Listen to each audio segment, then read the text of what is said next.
Okay, so let's proceed with your vesicular stomatitis. Your vesicular stomatitis is a viral disease in the Western Hemisphere. So usually this is found in the New World. So characterized by vesiculation, ulceration, and erosion of oral or nasal mucosa, teeth, and coronary band, which makes it clinically indistinguishable from other vesicular diseases, which includes your FMD, your rinderpest, and so on.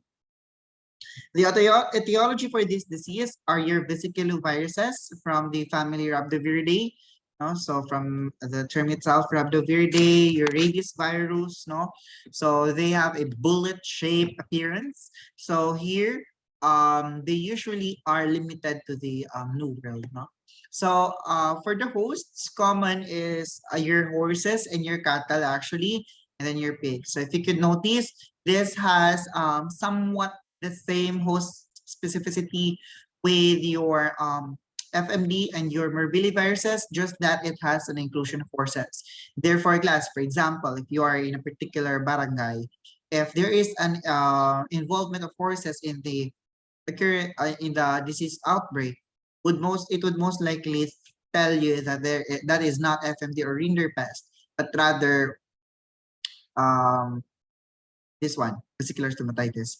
So last in your small ruminants, which are your sheep and goats, and in humans, this is quite zoonotic, which could cause an influenza-like manifestation.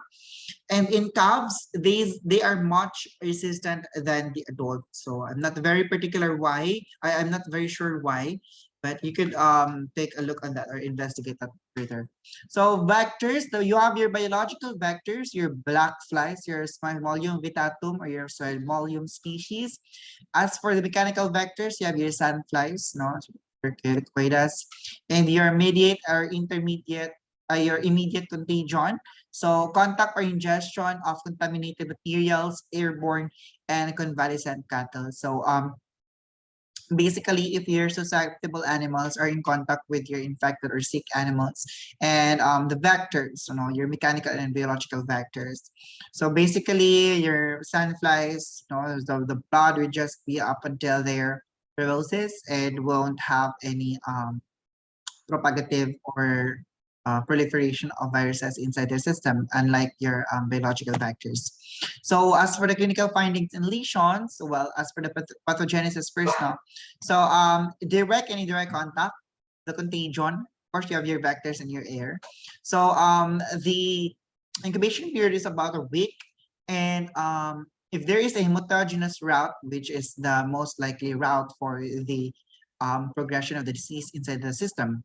Primarily in the mucal mucosa, the virus would settle in there. Last in the foot and teeth, and so that usually settles to the oral cavity. So that's why it's called vesicular stomatitis. Stomatitis. So self-limiting at around 10 to 40 days. The good thing with this disease is that it's self-limiting. It usually stops after around 2 weeks. So initial signs would be your fever and dialism. Dialism highly associated with the development of your stomatitis or the erosion of the oral mucosa. And of course, later on, there will be ulceration and erosions. So there will be no gross vesiculation due to immediate rupture. So this is the problem with your vesicular diseases. It's because there could be no vesicles anymore, but rather the erosion. But in your FMD, you would most likely see the vesiculations in the tongue. No? And it would sometimes form a bulla. No? But here, the vesiculations are very fragile. Just a very minute physical trauma to the vesicles would render it will have it burst out. No? So tongue and labial mucocutaneous junction would be a very ideal spot for the vesicular growth, and coronitis and teeth and secondary mastitis would be apparent if there is involvement of the pedals and of course of the udder. And of course, crusting in the muscle, udder, abdomen, and horses, abdomen of horses. No? So when you say crusting, the skin would somehow look like it's dry, and then wala siyang nabitak na yuta. So here, marked dialism and ulceration in the mucosa under the muzzle. So if you can notice, the cattle is really salivating so much, you know. So if you are to see a patient which is indeed having an increased salivation or dialism, it is still safe to say that I know, not really safe, but it would be best if you would investigate the oral cavity, because that would most likely suggest that the oral cavity has some sort of ulcerations or erosions or an opening of the epithelium inside. So deep ulceration of mucosa under the lips of a horse. You could notice here, this is an equine labium and it's really ulcerated, you know, very, very deep ulceration. Here, the mucocutaneous junction of this horse, there really is the growth of the vesicles, but very small. Now here, the vesicle has now ruptured and it has created a crater with a red congested area underneath. So deep ulceration, the lingual dorsum. You notice in the lingual dorsum, there is a sloughing of the epithelium. This one here, very intense sloughing of the epithelium. And here in this cattle, there is this horse rather, there is a similar crusting on the nasal area. So coronitis or ulceration of the coronet and the crusting of the frog. So this frog here, there is indeed a very apparent crusting. Mura siya yuta ang nagkrakas, no? Mura siya munchkin. Here, the coronitis is very evident. The continuous part has slightly swollen, and the the upper part or upper attachment of the hoof is somehow sloughing off. So deep ulceration and necrosis of the udder, if you could notice here, the udder is really necrotic, no? Imagine na inyo tutuyan pa na sa immunity, that would be very painful. For the diagnosis, virus isolation, fresh vesicular fluids in epithelial tissues. Like your FMD class, very good for a very ideal tissue for isolation and genetic characterization will be the vesicular fluids in the epithelial tissues surrounding or composing the vesicular fluids. Serologic class, competitive ELISA, that is way faster and cheaper, so that would be very useful in the field. Virus neutralization, complement fixation, PCR can also be done, no? Especially for confirmation of the genetic material inside the lesions. Clinical diagnosis, indistinguishable from other vesicular diseases. So very, very careful. Be very, very careful with this. So your vesicular stomatitis virus versus your FMD is the very, very ang dami ko ng very are the strongest or primitive gaoban na differentials. Your VSV is less contagious compared to your FMD, whilst your VSV lesions generally found in one area of the body as compared to your FMD. Your FMD would most likely have a presentation which is more diffuse all over the body whenever there is abrasions. With your VSV, wala. No, and its predilection is on the oral cavity only. There could be an involvement of the coronet and the udder of your VSV, but not as much as your FMD. And of course, your VSV has less morbidity as compared to your FMD. Your FMD's morbidity could be up to 100%. No? Up to, I could be as high as your 100%. But your VSV wouldn't be as high as that. And of course, this is self-limiting as compared to your FMD. So here, let's have a differential diagnosis of the vesicular and ulcerative viral diseases. I have discussed to you your FMD, your vesicular stomatitis, and your rinderpest, no? So here, class, you would really notice that there are disease specificity when it comes to the different ulcerative diseases. Your vesicular stomatitis that we have discussed a while ago is the only one which could infect the 4 hoofed animals, domestic animals. So if you are to find, for example, let us have a particular barangay, for example, no? Let us say, let's have Muswan, for example. If na ay cattle, sheep, and baboy and horses sa Muswan, and it is invaded with vesicular stomatitis virus, it would be possible that the 4 species would be affected. That will also include your goats and your buffalo. Now, what if there is only FMD? Now, if there is FMD, there will be vesicular growth, but there will be no equine involvement. Okay. Now, if there is rinderpest, most likely the lesions would be limited to your large ruminants. There could be for your small but very, very rare, no? And so on in Anasha class. So treatment, control, and prevention, no specific treatment actually. So you just have to give your animal supportive treatment. You could give them NSAIDs to be able to um, cope up with the pain because of course the vesicles itself are quite painful. And of course, for secondary bacterial infection, you could have antibiotics for that.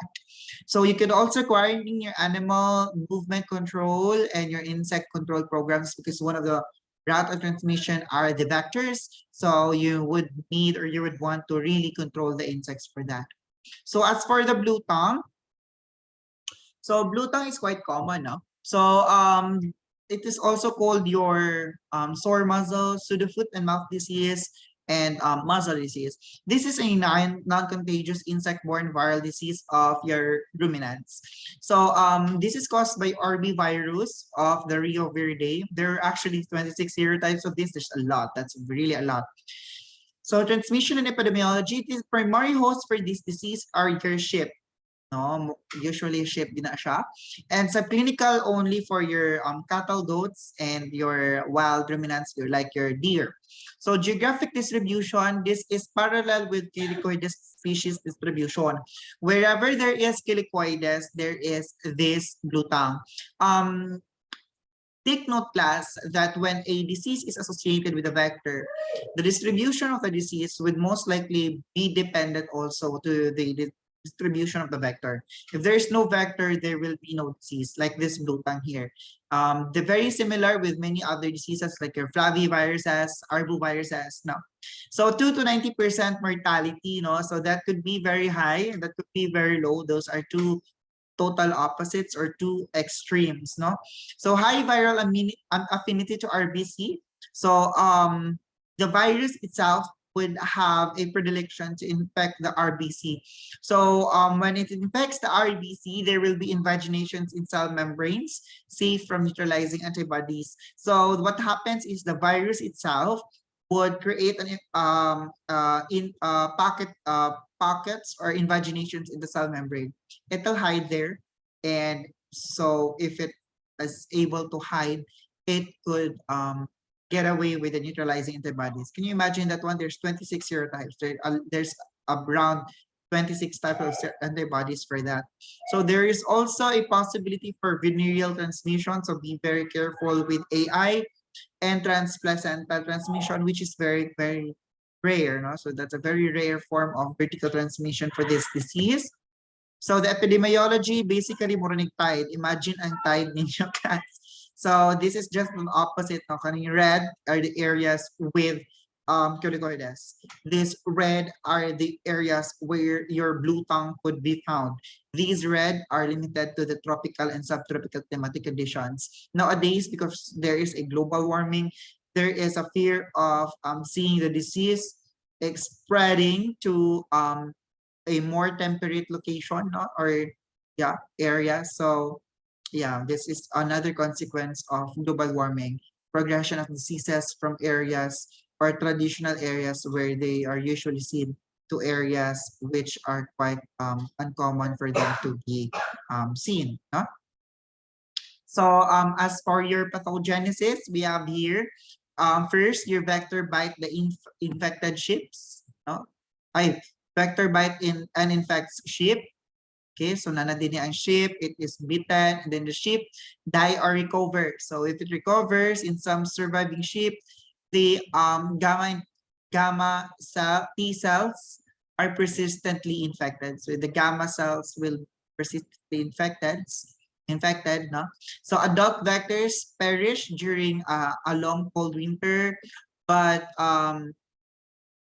the virus inside the body will still survive. Now, if the vector is now able to proliferate once again, let us say spring, keep na po sila sa sheep. So once they bite the sheep, the biting causes recruitment of the gamma T cells into inflamed areas. So when that happens, so The interaction of infected gamma T cells and skin fibroblasts causes BTV replication and release. Now, so the released BTV is ingested by biting vector. So basically, class, naa kay non-infected sheep, gipaak siya, na-infect siya. Now, na-infect siya, ang magkasakit siya, and if it recovers, the T cells will be infected. Now, maghilom ang sakit during winter. The culicoides will die during winter, and the virus are now left hiding inside the body of the sheep. Now, when spring comes and then the new culicoides generation comes out and bites your animal, the bite parts, no, ay the area where the culicoides beat your animal will create inflammation and also will invite the T cells to the area. The T cells later on would combine with the fibroblasts inside the skin or underneath the skin. And then your blue tongue viruses, your BTV, will replicate their own. And whenever there will be another bite of another culicoides, the BTV will now be able to migrate back to the culicoides and have the culicoides pass the disease to the other sheep. So the pathogenesis, culicoides species for around 1 week, and then endothelial damage, and then there will be fever. So from the culicoides, it will bite the animal. The virus will be released into the dermis. It will go onto the blood vessels, and it will go to the endothelial cells and create damage. With that, there will be a concurrent fever, and 2 days after the fever, there could be these 3. Edema. The edema will be very apparent on the lips, the nose, the face, the submandibular, and the eyelid, and the ears. And later, after the edema, there will be congestion. The congestion, the mouth, the nose, the nasal cavity, conjunctiva, the coronary bands. And later on, in more severe cases, there will be a development of hemorrhage and necrosis. So where mechanical abrasions damage the fragile arteries. So the very thing that happened here, class, is that a virus was introduced by the culicoides, it will be damaging the endothelial cells. Now, if there is mild damage to the endothelial cells, there will only be problems on the tight junctions between the endothelium, and that will create edema on some parts of the body, especially on the skin. Now, if that is more extensive than you have expected, there could be a probability of later on congestion. Now, if that would become very severe, there could be a probability for hemorrhage and necrosis because the endothelium would be quite fragile. So just a little damage or mechanical abrasion or mechanical trauma for the skin would lead right immediately to hemorrhage. And then, of course, later on, necrosis. So clinical lesions, findings and lesions, sore muzzle, so nose or nasal congestion, the blue tongue, the characteristic blue tongue, that's why it's called blue tongue. Swollen, protruding cyanotic tongue, well, that basically because of the fragility of the blood vessels there, no? There could be a probability of hemorrhage because of the course, the tongue is a highly moving muscle, and there could be abrasions later on. So serous to mucopurulent nasal secretions and crusting, no? Very common na kaya itong mga serous to mucopurulent secretions if there is viral disease that may also be able to infect the nasal cavity. Ulceration and epithelial tissues in contact with the teeth.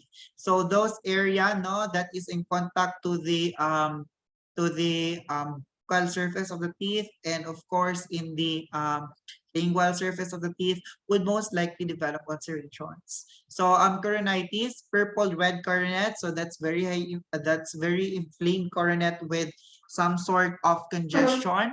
So lameness, of course, would follow if there is a problem with the coronet. So abortion and teratology, there could be a probability for the development of hydranencephaly and porencephaly to your animal. And of course, your pulmonary artery will cause hemorrhages, especially in cases of physical trauma. And papillary muscles will have focal necrosis, especially at the left ventricle. So if you are to open your heart and later on, there you could find myocarditis, and especially on the papillary muscles. So clinical diagnosis, virus isolation. 10 to 20 ml of your blood at 4 degrees Celsius in anticoagulant, no? So if you are able to call this one, incubate your blood with that, no? So spleen, lymph node, and bone marrow may also be a good site. So oxalate phenoglycerin, long-term storage with no refrigeration, pwede kaya siya, no? So in frozen, buffered lactose peptone, so at negative 70 degrees Celsius, available this Vetmin is running under negative 80 degrees Celsius. And of course, embryonated chicken egg, mammalian cell culture, and insect cell culture would be very, very wonderful for the disease. Mammalian cell culture, you have your BHK for that, for example, no? So, yeah, virus isolation is very easy for this disease because the virus in itself is circulating in the bloodstream. PCR for identification of the antigen present, and of course, serologic tests for around 7 to 14 days post-infection. So competitive ELISA itong gamit for this one. So treatment, control, and prevention of the disease. There is no specific treatment, so rather you use supportive treatment. Vaccination. Inactivated and attenuated polyvalent vaccines in serial passages would be very good for this one. Polyvalent vaccines would be common class if there are several serotypes, pathotypes, or genotypes of particular disease occurring in one local city or endemic area. So monovalent modified live vaccine. So it's actually quite risky to create a polyvalent vaccine which is modified live or MLV. So whenever you see a polyvalent, so usually inactivated din na siya. So never vaccinate during cricoides season because yeah, do not do that one because of course if you are to vaccinate during the culicoides season, taas man kayo ang load, no? So dito ka sa dili kayo taas ang load, and so still your animal will be able to create the immunity, no? So insect control programs would be very good for this one. So medyo lisod lang lagi na siya nga approach sa ruminants. Kung ang kalaban is galupad na insects because it's quite difficult to get rid or totally get rid of them. So so I think the reason for I forgot. So the very reason why we never vaccinate during culicoides season is that there is very high viral load during this period. And remember that your vaccine are your modified live, and they have the tendency to especially if you're using modified live vaccine, they will have a tendency to revert back to becoming this one infectious again, no? Or sige, tawagan ng kusog mo infect, sir Dan? Dili. Kusog mo infect nga virulence. Yeah. There could be an increase of the virulence of the vaccine or yeah, it will retain back its virulence. That's the consequence or the risk when you are to use your modified live vaccine. So now let's proceed with your contagious ecthyma. I think one of your classmates are going to some of you will be having your contagious ecthyma. Actually, there's contagious ecthyma in the Philippines, no? So, or contagious pustular dermatitis or your sore mouth. This is a zoonotic infectious dermatitis of small ruminants, primarily affecting the lips of young animals. So, this is not an uncommon thing in the farm. It's quite easy to find contagious ecthyma in farms. So this is caused by parapox viruses of the pox viridae. Transmission and epidemiology, this usually occurs with the young sheep worldwide. So there is a direct contact. No, if there is indirect, a direct contact with the animal of the susceptible and then the sick herd, no? And the problem with this is like your FMD, this is quite environment stable. The problem is, of course, the stability of these virus may lead to outbreaks, no? So infected animals develop lifelong immunity. So good thing with this disease is that indeed it could create lifelong immunity like your rinderpest. So be careful lang, class, because this disease is potential zoonotic, potentially could become a zoonotic disease, no? So primary lesions would be mucocutaneous junctions of the lips, could be found on the mucocutaneous junctions of the lips and the gums of erupting incisor teeth. So well, because you're no, if you notice a while ago in our vesicular stomatitis, also in the mucocutaneous layers or junction of the lips and the gums of the erupting incisor. So di kasagara siya mugpas ang inyong ORF. So secondary bacterial infections later on. So usually your ORF works with other organisms or pathogens, especially bacteria. So here, if you find your ORF in the foot, so you have your strawberry foot rot, so lesions on feet and coronary band with secondary dermatophilus infection. If there is a secondary dermatophilus infection.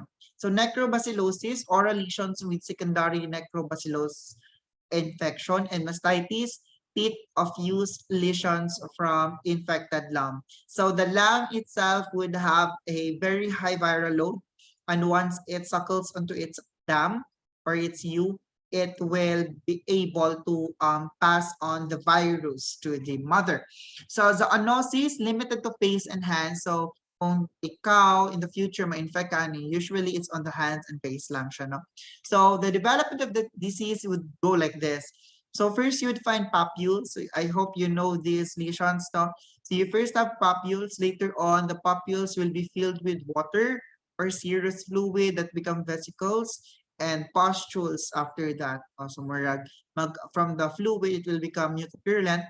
After that one, there will be incrustations and coalescence. Mudako siya, mubuto siya, and then there will be crusts as it bursts, and their lesions will grow, and somehow it will coalesce. And as it coalesces, there will be development of large scabs and dermal tissue proliferation, and later on there will be a varicose mass. So when you say varicose mass, that is like kalog. No? So a very particular or a very common lesion whenever you are to encounter pox lesions. So scabs drop off and healing without scarring. So good thing here is there will be a development of healing without scarring. So diba, sana all kayo, pugason ka, no scars. So large scabs and dermal tissue proliferation that leads to varicose mass in the mucocutaneous junction. So if you could notice here, there is yet a very small, not really very small, no, but kind of bearable lesions in the mucocutaneous junction. There's also some lesion on the nasal area. So at some point it will grow, and there is a corresponding ulcerative growth here. The growth from the mucocutaneous junction has really enlarged. It created a varicose mass, but it's kind of wet. So no specific treatment, supportive treatment only. So antibiotic against secondary bacterial infection. And of course, whenever you encounter this one, give larvicide or repellent against myiasis because your flies could really lay its eggs here. The problem lang, class, is that it's very near to the mouth and to the nose. So be very careful with your fly repellents that could get into the nasal cavity and irritate the nasal cavity and complicate the disease later on. So vaccination, we use live vaccines here. So brushed over the light skin scarification. So basically, for example, if this is the singit ng area, kasagara sa singit nila ginagamit, and then ang live vaccine, ila siyang gina-scarify sa area. Really create an immunity. So the scarification will invite the leukocytes in the area where the vaccines are or the virus are, and then later on, ila na din absorbinahin. They don't do IV or sub-Q of the vaccine here, and I'm not very sure why is that. Okay, so in another video will be your bovine viral diarrhea or mucosal disease complex.